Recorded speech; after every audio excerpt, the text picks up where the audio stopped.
তো গাইস আজকে আমি খিচুড়ি বানালাম।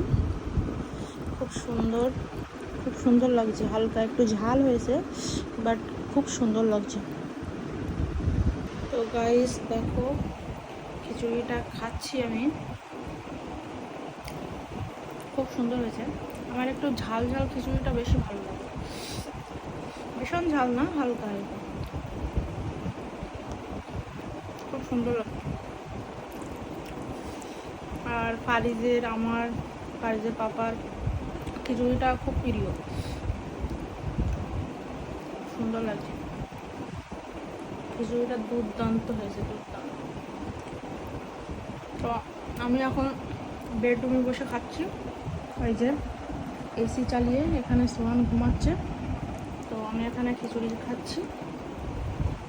প্রচণ্ড গরম পড়ছে, ওই জন্যে হল রুমে বসিনি, বেডরুমে বসেই খাচ্ছি। তো চলো, ভিডিওটি কেমন লাগলো কমেন্ট করে জানাবে। Bye bye.